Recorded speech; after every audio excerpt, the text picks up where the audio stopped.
I'm reaching out to you all this evening in part because I join so many of you in caring very deeply about what's going to happen tomorrow. In many ways, Election Day could be viewed alongside our holidays as one of the most important days of the year. As Reformed Jews, our foundation is built on the love and connection we've always felt to the greater societies to which we've belonged. Reformed Judaism was created out of the desire to be full, active citizens in the country in which we live, while preserving Jewish values as a part of our modern lives. And we've always recognized that with that acceptance comes a tremendous responsibility. If you haven't voted already, I hope that you are planning to do so safely and healthily tomorrow. Rabbi Weiss spoke beautifully Friday night about the values that guide his Judaism. And while as Reformed Jews we rely heavily on a separation between church and state, I pray that the values you find most important in guiding you as a Jew are guiding you as you fulfill your duty in not only choosing a president, but in every vote that you make. One pastor in Pinellas County recently shared with the Tampa Bay Times a saying their children had created that they shared with their congregation: love your neighbor with your vote.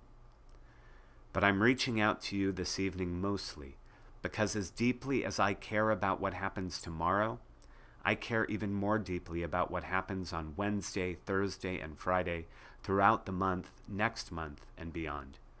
We may not know the results of the election on Wednesday morning or for some time after, but whether we know the results or find ourselves in a time of uncertainty, the way we react, both as individuals and as a greater society, will say even more about us than the way any of us voted. Exactly 1 month ago, we were beginning the holiday of Sukkot. Sukkot is marked by building a temporary shelter outside our homes. The temporary nature of the sukkah is its most important feature. In fact, our Shaarei Tzedek sukkah is not technically kosher since it's cemented in the ground and up year-round. A sukkah should be strong enough to survive the week, but it's supposed to be vulnerable to the elements and not strong enough to stand year-round. I'll never forget the first time I built a sukkah at my own home. On the 4th day of Sukkot, I received a text from a neighbor with a picture letting me know that our sukkah had blown into their yard. I loved that sukkah. I have an amazing video of a 1-year-old Eva shaking the lulav in that sukkah, and I was devastated to hear that it had become a dented mess, and that important piece of our Sukkot observance would be ending early that year. While Sukkot is only 1 week a year, the image of the sukkah shows up daily in our prayers. Traditionally, each night we say in our evening service and again right before bed the words Ufros aleinu sukat shlomecha, shelter us beneath the sukkah of your peace. This year was the first year that I've ever questioned that prayer.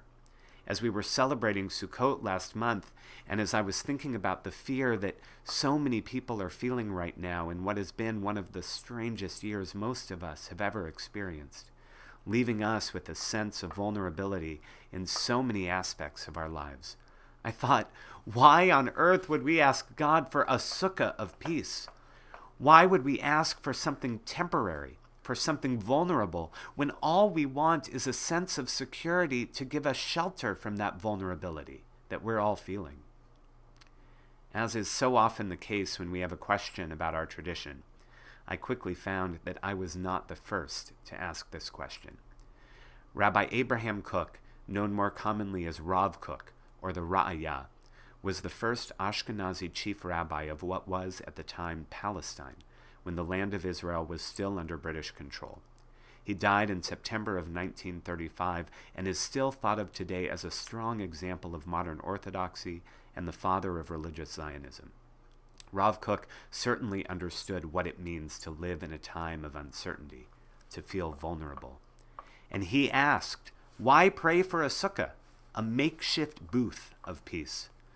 Would it not be better to have a fortress of peace, strong, secure, and lasting? He continues, Jewish law validates a sukkah even when it has gaping holes, when it's built from little more than 2 walls or has large spaces between the walls and the roof. Even such a fragile structure still qualifies as a kosher sukkah. The same is true regarding peace. Peace is so precious, so vital, that even if we are unable to attain complete peace, we should still pursue a partial measure of peace. Even an imperfect peace between neighbors or between an individual and the community is worthwhile. In other words, Rav Kook suggests that it is specifically the temporary, vulnerable nature of the sukkah that makes it the perfect metaphor for peace. Peace may never be like a fortress, but even with its holes and weaknesses, it provides us with the comfort of feeling its presence and knowing that we can be a part of making it stronger. We've been using this text recently to teach our religious school kids about Shalom Bayit, peace in our homes, as they've participated in an egg drop, thinking about the ways in which members of a family must create, nurture, protect, and defend the peace that exists between family members. Of course, there will be fights and disagreements, but we always pray that love will prevail and that fragile peace will survive. As we think about our bigger family and the home we all love, we know that Shalom Bayit in our country is being tested. We've been living through a storm in so many ways, and as our country feels so divided, as we hear the discourse surrounding us, the sukkah of peace under which we dwell may feel as though it's blown away completely. I truly believe that our sukkah is stronger than that, and too many people on both sides of the aisle are committed to ensuring that that sukkah of peace survives tomorrow and the days that follow. I will be joining all those who are glued to their computers and TV as news unfolds tomorrow evening and beyond. I'll also be available to you all to talk, email, or text if you find yourself feeling the weight of that sukkah too strongly. But most importantly, I will be joining all of you as we pray that we too may be sheltered by a sukkah of peace, and I will be joining all of you in doing everything I can to make that peace stronger in any situation. As much as we all have an obligation to vote tomorrow, if we haven't done so already, we have an even stronger obligation to support that sukkah of peace upon which we all rely so strongly. We have to be committed to be present for one another and to be present for our community, ensuring that that fragile shelter of peace remains standing, even if the election doesn't go our way or if there are questions surrounding it. And I will be joining all of you in praying that the days and weeks that follow will be peaceful and that the recovery from the divisions between us will be swift and complete. Rabbi Chaim Stern wrote the following interpretive translation of the Hashkivenu prayer. Let there be love and understanding among us. Let peace and friendship be our shelter from life's storms.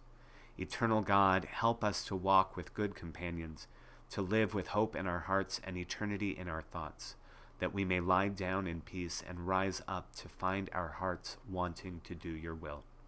As we lie down this evening, tomorrow evening, and every evening after that, may we do so knowing that we are living surrounded by partners in making our shelter of peace stronger every day.